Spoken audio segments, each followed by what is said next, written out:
development of investment-ready, plug-and-play industrial parks in and around 100 cities of India. So that would immediately be a big attraction for people to come and set up businesses, being closer to cities that will enable them to have good skilled workforce to be employed.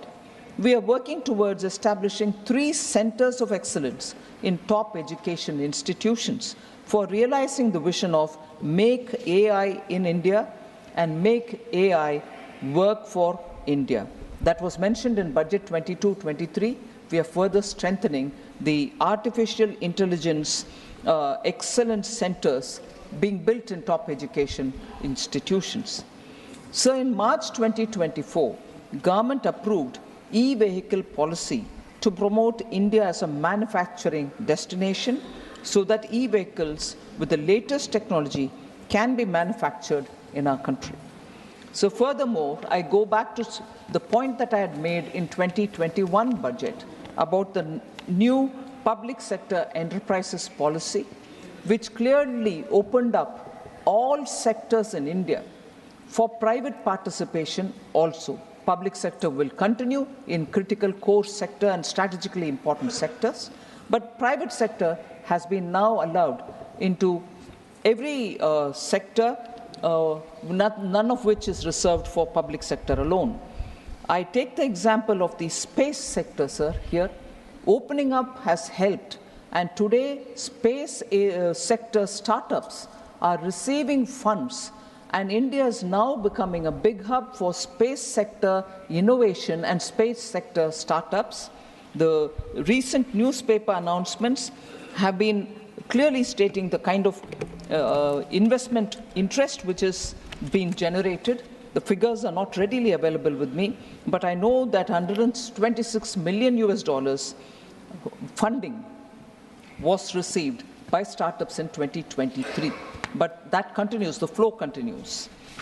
Further, both in the last year's budget and this year's, sir, we have allocated resources for the National Research Foundation under the National Research Foundation Act of 2023. This time also Anusandhan National Research Foundation has had allocation be made. Last year itself we declared 50,000 crores for over 5 years for research for research along with private sector. So in these ways we have tried making India an attractive manufacturing destination and given good incentive and impetus for manufacturing to set up business in India. So a brief look at some highlights of the numbers that I want to speak about. The total expenditure in the Union government's budget statement 24-25 is 48.21 lakh crores. The total expenditure in the regular budget 24-25 is 54,744 crores more than that of the interim budget which was presented in 1st February this year. So the highlight that I would like to draw the attention of the honorable members is that capital expenditure is pegged at 11 lakh crores, and this is one of the biggest ever allocation made for capital expenditure, and this shows a 17% increase over the provisional actuals of February of FY 23-24 over the last year. 17% increase over the last year. But in this context, I would like to highlight one important fact about the capital expenditure which happened during the UPA era. Capex allocation was 13.19 lakh crores between 2004-5 to 2013-14. The 10 years of UPA saw 13.19 lakh crores. Whereas during our 10 years ending 2024, the allocation for capital expenditure is 43.82 lakh crores. So the emphasis that we've given, particularly after COVID, for the capital expenditure being one of the very important routes through which the economy revival can be planned, has actually shown result, but the actual numbers are these.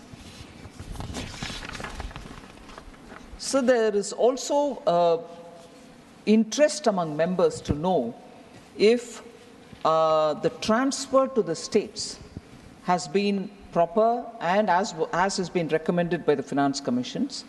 I would like to underline that our unflinching commitment to cooperative federalism, the total resources proposed to be transferred to the state this year, 24-25, is estimated to be 22.91 lakh crores. This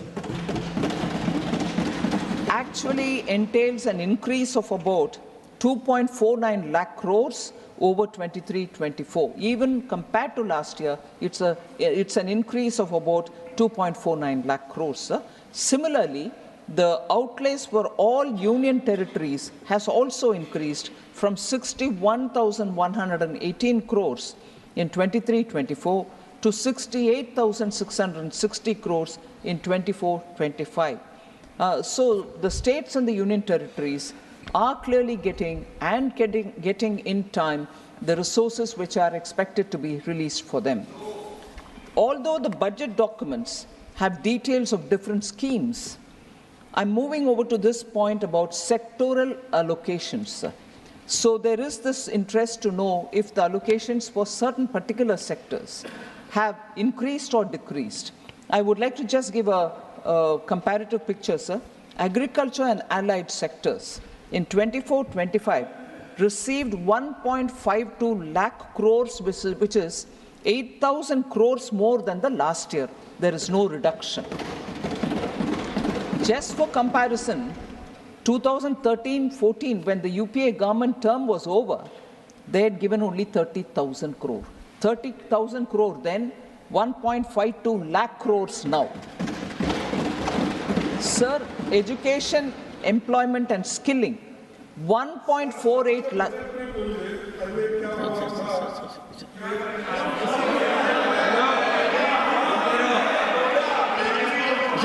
Please, honorable members, Finance Minister is speaking.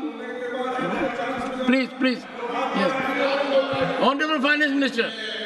Sir, 24-25 budget for education, employment and skilling is 1.48 lakh crores, and it is 28,000 crores more than the last year, whereas again 2013-14 it was only 85,000 crores. Women and girls, 3.27 lakh crores in the current budget, which is 41% more allocation, 96,000 crore more allocation compared to the previous year. 96,000 crores it was in 2013-14. Similarly, for rural development, sir, 24-25, the current budget gives 2.66 lakh crores, 28,000 crores more than compared to last year, and it was just 87,000 crores in 2013-14. Urban development, 83,000 crores and 7,000 crores more than the last year, 12,000 crores in 13-14. Health and social welfare, sir, 1.46 lakh crores. Compared to last year, it is 74,000 crores more. 3,000 crore more than last year and 74,000 crores more than 2013-14. So I also already mentioned about the fiscal deficit. I just want to highlight that we had projected 5.1% of the GDP as the fiscal deficit in the interim budget, whereas now, when we presented the regular budget for this year, it has been brought down further to 4.9%, and we aim to reach the deficit below 4.5% next year, sticking to the glide path given in 2021. And it was also said in the budget speech that from 26-27 onwards, our endeavour will be to adhere to a path that ensures that the central government's debt as a percentage of GDP is on the declining trend. Our focus will be on that. So I'd like to mention in this August House that the weighted average yield which is broadly the one which corresponds to the average cost of borrowing of the central government's securities, issued during the 10-year period of 2014-15 to 2023-24 is lower by about 60 basis points than the period between 2004-5 to 13-14. This is, and I'm giving a very notional idea, sir, but it helps to put things in perspective.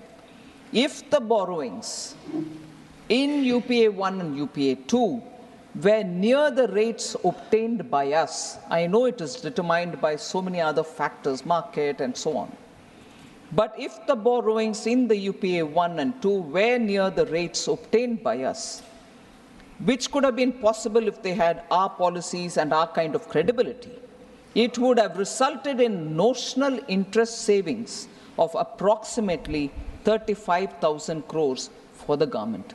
Just to bring in the perspective, it can always be questioned, saying, oh, how can you bring in notional? But it's a perspective, sir.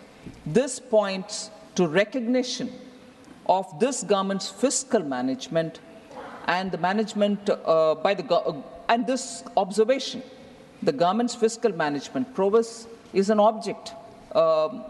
It's an observation of global observers, domain experts, and of course dispassionate economists, that the fiscal management of this government, which is a typical good feature which the Honorable then CM of Gujarat and now PM of country has always maintained fiscal prudence as one of the very important governance principles.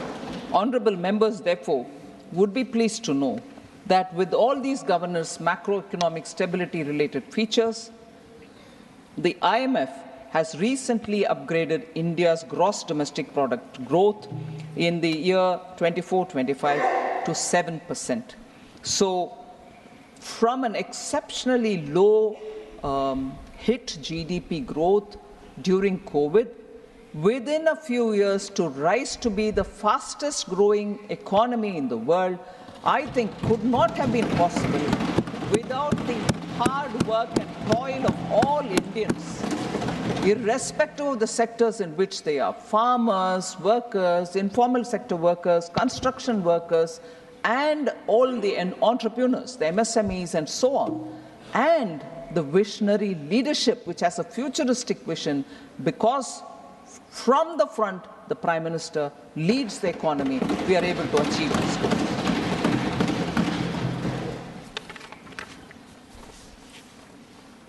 So I also presented the budget for the Union Territory of Jammu and Kashmir.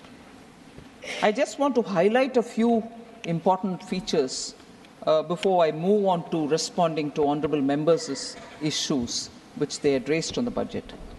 So I'm happy to inform that the concrete steps that have been taken by the Union Territory administration to free itself from the legacy fiscal distress-related issues which they had inherited from the erstwhile state. And this has borne good results. With substantial financial support given by the Government of India, 17,000 crores have been provided as support in the Union Budget of UT this year. The fiscal deficit to GSDP ratio of the Union Territory of J&K is estimated at 3% for the financial year 24-25. There is clearly a sign that public finances of UT of Jammu and Kashmir is now back on the rails.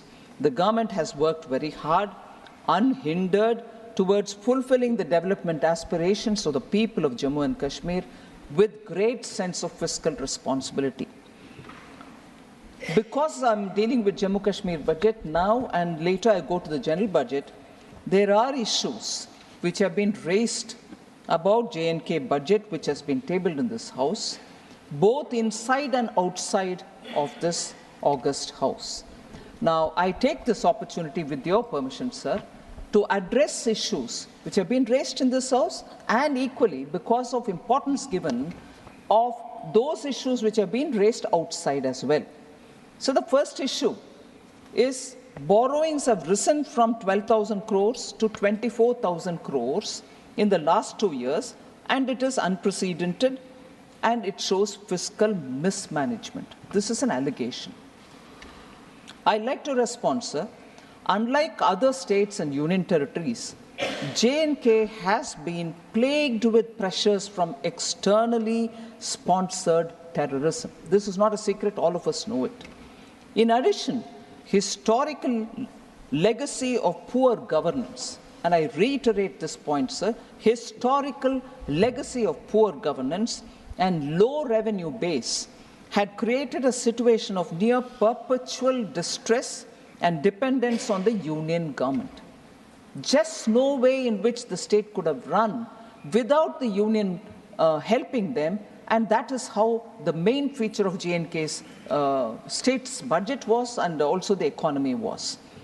Given this kind of a legacy inheritance that we've got, as part of the efforts to correct lingering fiscal distortions and for enabling transparent disclosure of the fiscal situation, the Union Territory Administration has brought off-budget borrowings onto its books.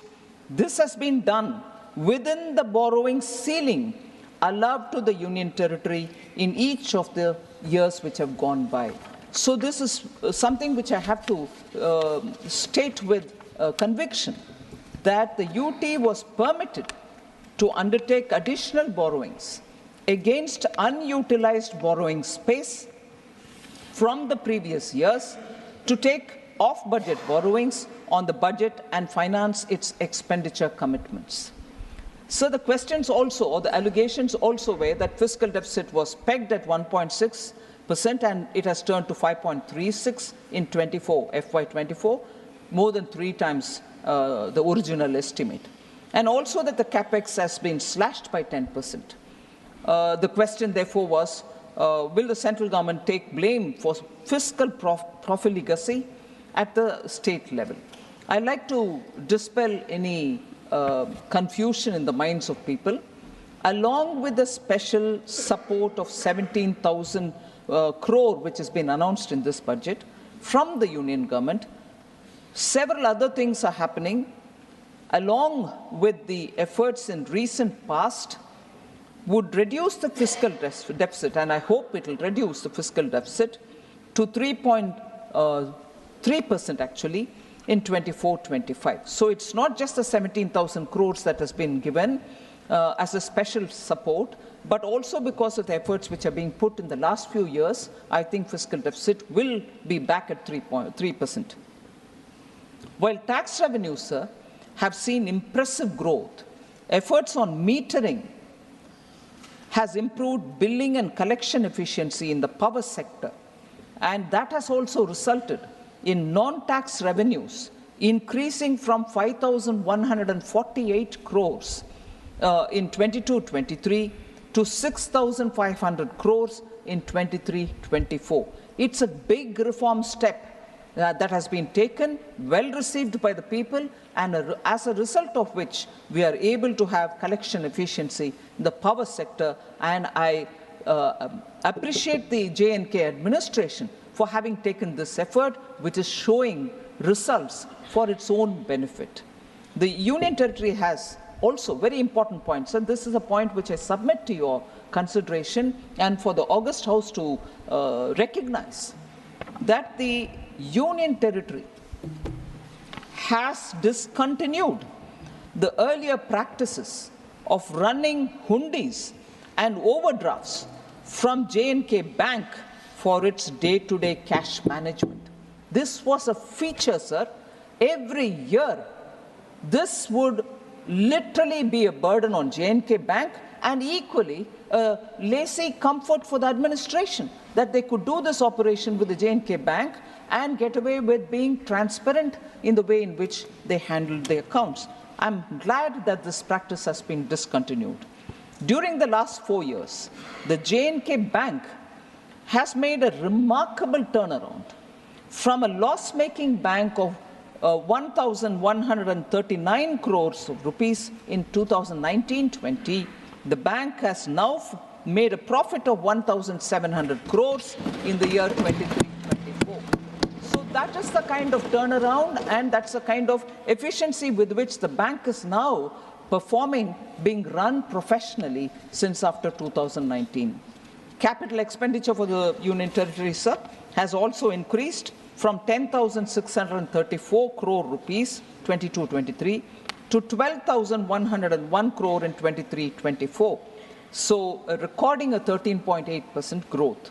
So J&K, Union Territory and their situation is in a healthy fiscal situation, being able to meet the development aspirations of the state. One other point of criticism, if I may say so, has been that the state's tax to GDP ratio increased from 5 to 8% in 3 years. Does this mean the people of J&K are subject to heavy taxation without any corresponding increase in their welfare? This is one of the questions asked. I like to highlight, sir, that the J&K situation, J&K's higher tax to GDP ratio is due to better compliance and effective monitoring of the taxation system. I like to mention that with the introduction of GST, tax rate across the country is the same on all GST products. The rate of taxation on non-GST items are either at par with other states or only lower and not higher in J&K. Revenues from GST, motor spirit tax, excise, stamp duties were 9,467 crores in 2019-20. It has increased to 13,903 crores in the year 23-24. So the administration is showing efficiency in collecting from non-GST tax also. And as a result, the fiscal health of the state is also improving. So the UT has also given care to expand the dealer registrations, improve GST return compliances, initiated a lot of e-stamping systems, and conducted transparent excise auctions. Very important, sir. Transparent excise auctions. So that itself gives a lot of confidence about the way in which J&K administration is moving. On the employment rates, sir, 15 to 59-year-olds, the unemployment rate has come down from 6.4% in 2020-21, gradually to 5.7% in 21-22, and to 4.4% in 22-23. This has become possible because of substantial public investments that have led to creation of avenues of employment opportunities.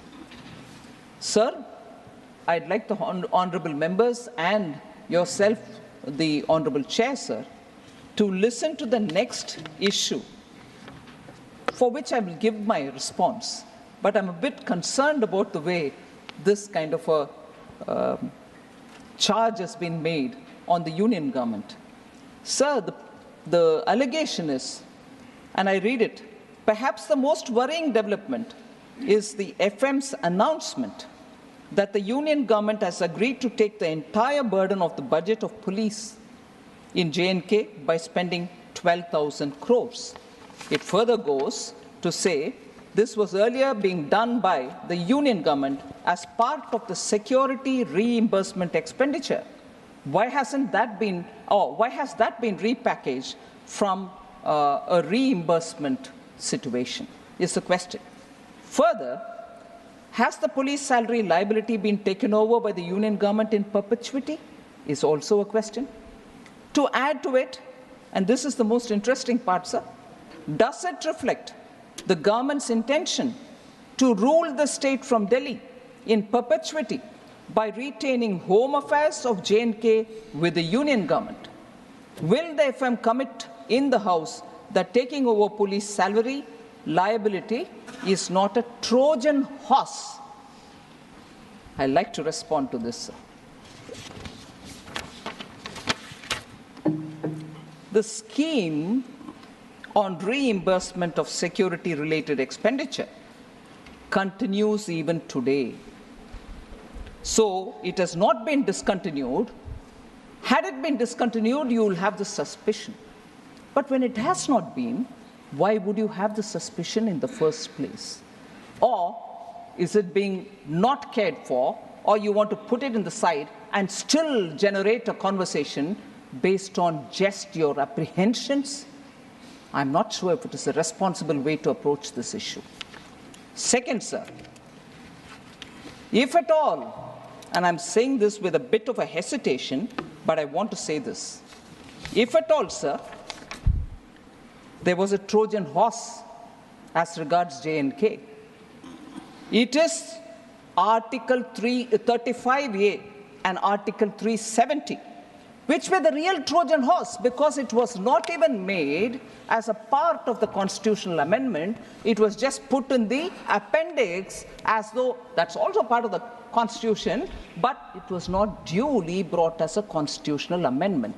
But for those who are carrying that Constitution nowadays and showing it, they should explain to us, was that not a deceit? And is that not the Trojan horse to keep J&K not integrated with India? With that done, with that kind of a Trojan horse approach, you're asking us that when we take the burden of J&K police money, so that the J&K administration will have more money to do developmental activity and the center can take the salary of the J&K police, to insinuate that this is being done with an intention of for perpetuity.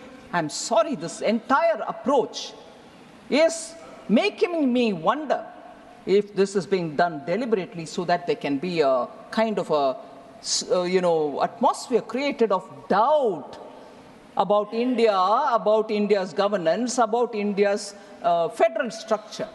This approach, I'm sorry to say, sir, is not healthy. And to just put it out, to say that this is how we perceive it. You've been in governance for more than 70 years. Not 70, 50, 40 years. I'm sure you understand the significance of what is going on and the way in which that state is being restored back to be a part of India. We belong to a party, sir, which firmly believed from the beginning, from 1947, Ek Desh, Ek Nishan, Ek Vidhan, unlike the Congress party. Sir, and I'm afraid to say, separatists who are self-proclaimed are coming into the Congress party with red carpets thrown for them to come in. Separatists who were the ones who caused permanent and perpetual problem there. Now, post-2019, we are at least being able to develop the state even as we are containing terrorism. Whereas now, like earlier, terrorists are being, self-proclaimed terrorists are also being welcomed in the Congress party, sir. Sir, therefore, not yielding. She is not yielding. Mr. Randeep Surjewala, she is not yielding. Okay, go ahead.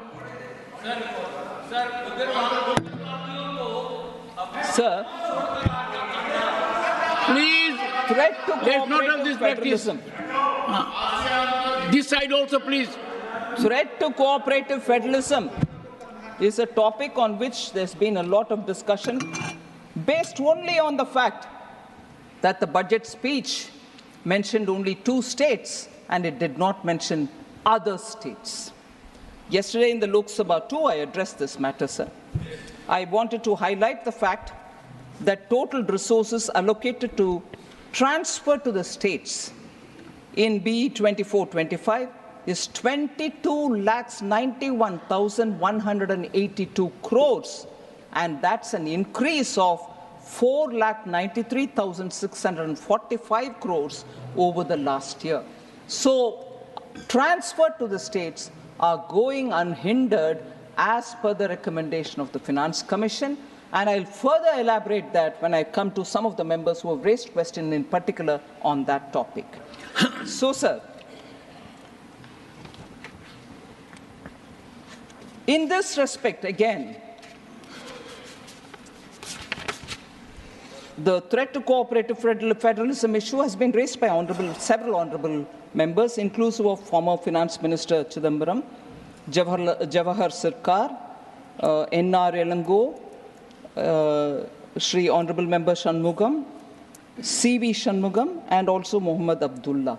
So there are many members who have raised this. And on that, sir,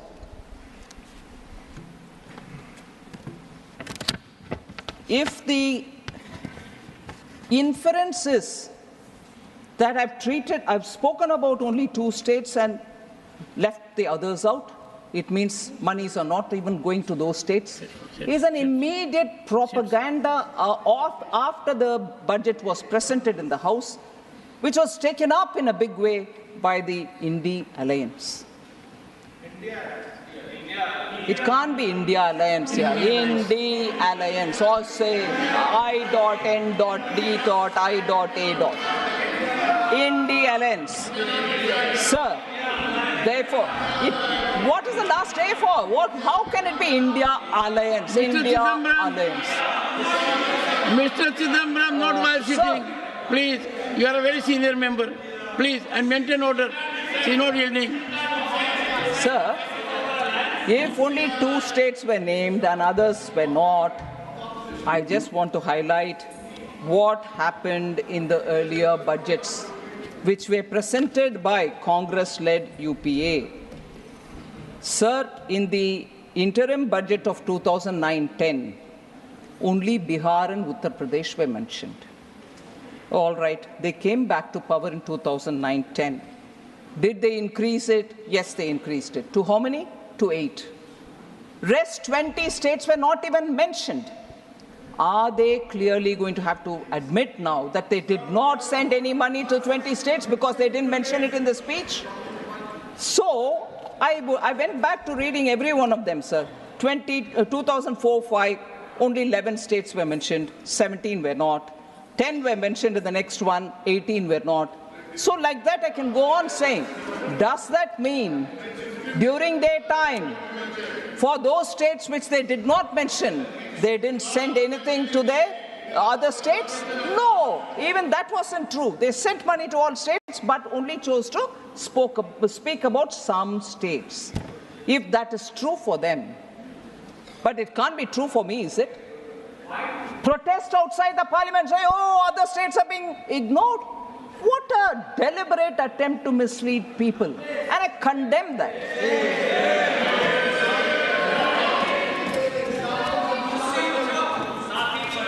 Sir,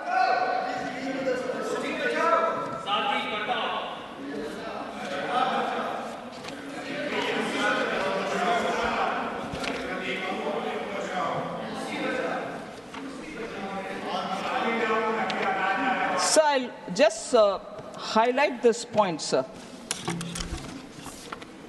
on agriculture allocations. Agriculture allocation has come down, was the allegation, and also a statement made. Several members have spoken on that. Shri Randeep Surjewala ji, Raghav Chadda ji, Rajni Patel ji, Sanjay Yadav ji, and Manoj Kumar Jha ji. I want to highlight, sir,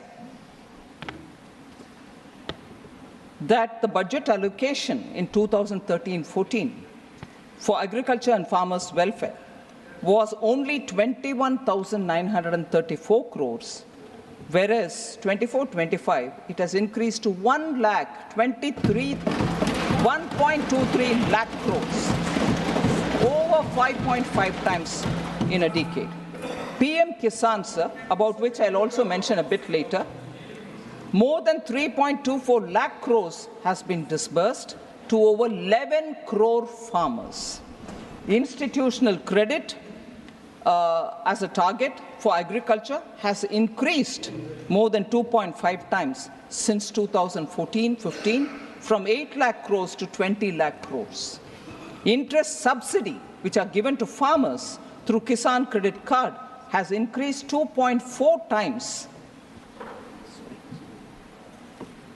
Has increased 2.4 times since 2014-15, from 6,000 crores to 14,252 crores. KCC now covers animal husbandry and fisheries also. Small and marginal farmers, the number of accounts which are opened for them and they avail agricultural loan has grown from 57% in 2014-15 to 76% in 23-24. Sir, Pradhan Mantri Fasal Bima Yojana was launched in 2016 to provide crop insurance coverage to farmers, and more than 1.5 lakh crores has been dispersed till today to the farmers. Agri-Infra Fund, sir, was launched under Atmanirbhar Bharat package to address existing infrastructure gaps and mobilize investments. More than 35,200 crores have been sanctioned for 48,000 projects under the Agri-Infra Fund. So the money collected, although as a cess, much against the allegation which is levied on us, saying cess money you retain. No, it is getting spent for, here in this case, for agriculture infrastructure creation. More than 23 crore soil health cards have been distributed to farmers, which provides farmers with the nutrient status of their soil and its composition. 1.8 crore farmers and 2.53 lakh traders have been registered on the eNAM portal, which is a national agriculture marketing place.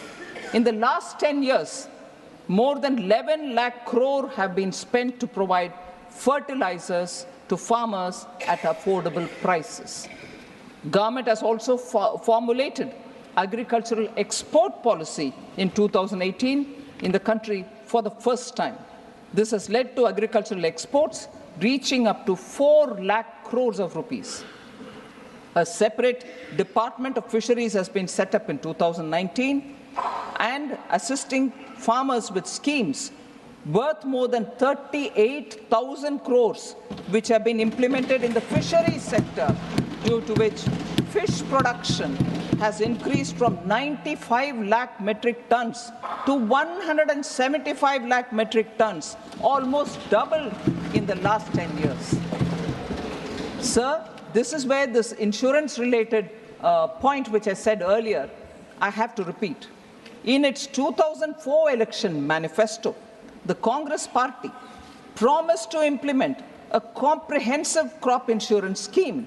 However, it was not till the NDA, which came to power under Prime Minister Modi, Fasal Bima Yojana was implemented. They could have done it during their time, but no, it waited for a manifesto. But that was 2004 manifesto, and they had 10 years after that. They did not do anything on that. The Congress said it would examine the feasibility of direct income support to farmers. However, it was not till 2019 when Prime Minister Modi gave PM Kisan Samman Nidhi. They state things in their manifesto. It lies in the manifesto. No, they don't implement when they come to power. The failure of their flagship scheme, which is the loan waiver scheme of 2008, has been, I've mentioned this several times. I'm not taking the time of the August House, but the loan waiver scheme was not even fully implemented. In fact, many of the farmers were not given certificate that they've cleared their dues and everything, so that after that they can go and procure the loan from the banks, because without the certificates, bank wouldn't give. 38% farmers hadn't been given the certificate, and they are sitting, loan waiver gaya, loan nahi mila abhi. That is the halat, that is the careless and laid-back fashion with which a sensitive subject like loan waiver had been handled by Congress party. Sir, on health and education, Honorable Member Sanjeev Arora, Sujit Kumar, and also Sagarika Ghosh had raised question. National health policy of NDA targeted only 2.5% of the GDP on health sector. So total allocation under health increased from 88,000 in 23-24 to 89,000 crores in 24, 89,287 crores in 24-25. PM Swasth Suraksha Yojana, under that 15 new All India Institutes of Medical Sciences have been approved, of which 9 projects have been completed starting from 2014. In 10 years, 9 new All India Institute of Medical Sciences have been completed, whilst total of 15 have been given sanction. Similarly, sir, 17 government medical college institutes have been approved, of which 10 projects have been completed. So attention given to health in different forms is what I want to lay before you for the consideration of the House. Sir, PM Jan Arogya Yojana, 34.28 crore Ayushman Bharat cards were issued, 94,225 crores have been authorized for hospital admissions. So the out-of-pocket expense of patients are all being brought down because of the various measures which have been taken out. Under Mission Indradhanush, cumulative total number of children vaccinated is 5.42 crores. Cumulative total number of pregnant women vaccinated is 1.31 crores. So the Pradhan Mantri National Dialysis Program, sir, has been implemented in 748 districts at 1,485 centers, and it deploys 10,077 hemodialysis machines. A total of 23.33 lakh patients have availed of this facility of dialysis. 2.7 crore hemodialysis sessions have been held as of 30th April 2024.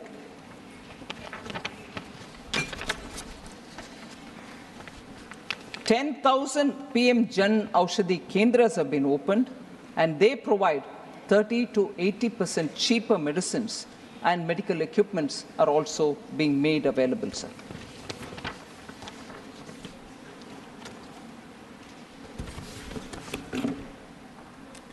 Sir, on unemployment, several members have spoken.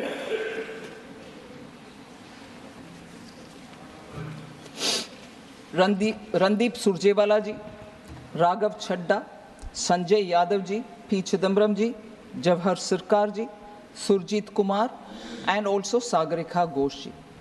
Sir, first of all, I'd like to present before you that our policy is to make youth competent, saksham. For that, we also have brought in this time a package of 5 schemes providing employment in 3, and 1 for skilling and 1 for internship. This package, we hope, together with also 48 crore mudra loans worth 25 lakh crore which have been dispersed, where now we want to increase the 10 lakh limit to 20 lakh. All these put together, we expect there will be a big difference in terms of skilling and internship and for job creation. But the UPA era jobless growth is something which we cannot forget. It hurt India's youth the most because RBI's CLEMS data showed that the total employment declined from 47.2 crores in 2012-13 to 47 crore in 2013-14. And the only period of decline, that remains to be the only period of decline recorded since 1981-82.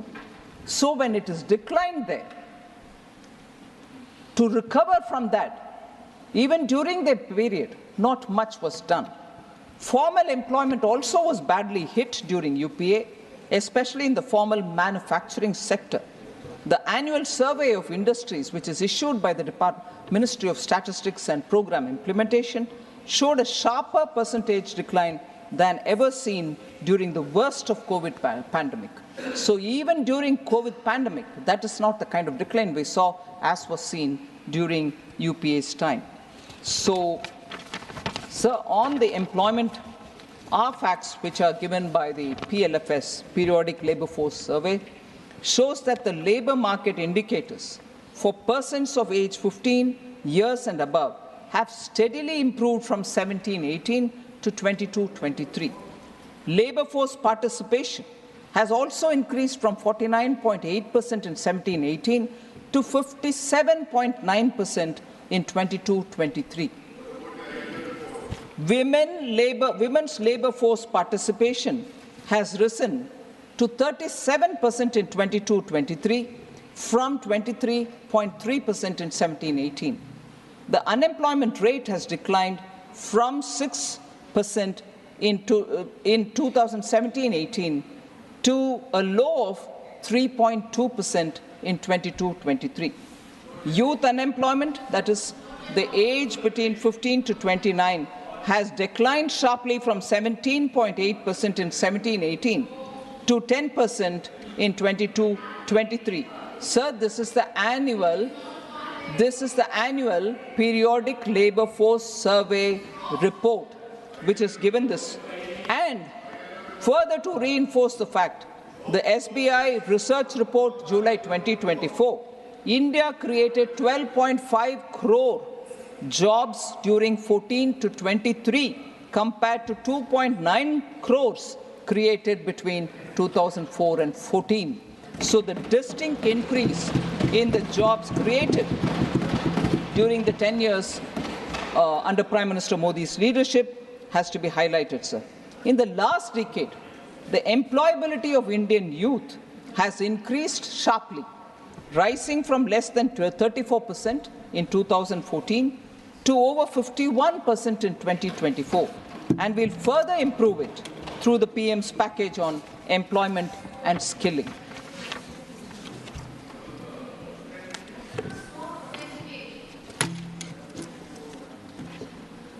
So inflation. There's been a lot of discussion on that, sir. I'd like to give the data and also differentiate between the inflation which was present during UPA and our approach towards dealing with inflation now, so that we can see how inflation has been handled both under the UPA and the NDA. So we saw double-digit high inflation period under the UPA because of the policies which were reckless and inappropriate policies were taken on one hand, and inept measures to control inflation on the other. Domestic inflation. So this is a very important statement, sir. Domestic inflation used to be higher than the global average. That is very significant to be noticed. Post the global financial crisis of 2008, UPA government took stimulus measures to boost the economy. The problem arose, and I'm sorry I have to say this, when economists who are repeatedly quoted to us saying, reputed economists, you're not that, when leaders of that stature did not know when and how to withdraw the stimulus which was brought in after the global financial crisis, did not know when to and how to withdraw the stimulus, leading to a high double-digit inflation between 2009 and 13. High fiscal deficit as a result, and debt as a result, crowding out private investment. Sir, between January 2012 and April 2014, retail inflation was more than 9% in 22 out of the 28 months. So let's understand the gravity of this inflation, which we have noticed during that time. No supply-side measures were effectively taken in those days, and as a result, relief, even partial relief, was not available for the consumers. UP inherited a very stable macroeconomic environment. Atalji, when his term was over in 2004, had left behind a very strong Indian economy. Inflation was only at 3.8% from 99 to 2000 and to 2003-04. Comparatively, average annual inflation rose to 8.1% between 2004-05 and 2013-14. Where is 3.8% and where is 8.1%, sir? That's their record on inflation handling. High fiscal deficit, decreased prioritization of capital expenditure, and that contributed to sustained high inflation, averaging double digits. For example, sir, India's inflation averaged at 10.1% January to April 2013, compared to the average of 3.9% across all the emerging markets. If emerging markets are countries where we can compare ourselves, they were only at 3.9%, whereas you had UPA keeping our inflation at 10.1%.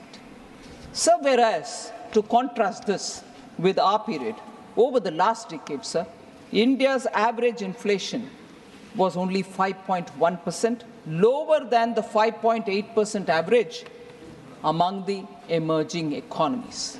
So we are close to it and even lesser than the average of the emerging economies' inflation. That is the difference between UPA's handling of inflation and India's handling of inflation. Sir, Congress means mehengai is something the common man knows as well, because the common man's slogan used to be and continues to be Congress aayi, mehengai lai.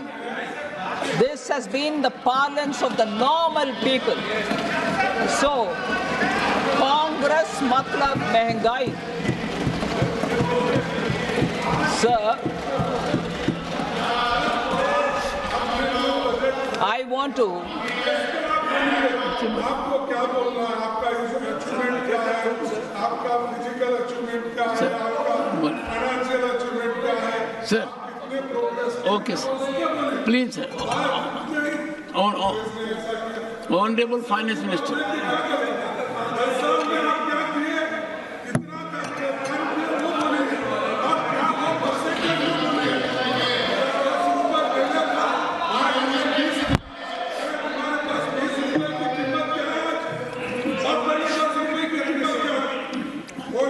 Honorable Finance Minister, please. Sir. Honorable Leader of the Opposition, sir. No, sir. Sir, please. She is not yielding, sir. She is not yielding. Okay, I'll leave. Sir, she is not yielding. Okay, Sir. Yielded. Okay. रख के क्या करना चाहिए? ठीक है. Yes. रुकिए. I hope, sir, there will be peace, calm, and camaraderie in the house, sir. माननीय सभापति जी, अभी जो एलओपी ने विषय उठाया कि आप अपनी बात करिए और कांग्रेस के ज़माने की बात ना करिए, ये जब भी बजट की चर्चा होती है तो वो हमेशा कंपैरेटिव टर्म्स में होती है. हमेशा हमको बताना पड़ता है. Please. No. You had all the right to say so. No, what is it, Nasir? You had all the right to. Please, no, I don't appreciate it. Sorry, I don't appreciate. No, don't appreciate.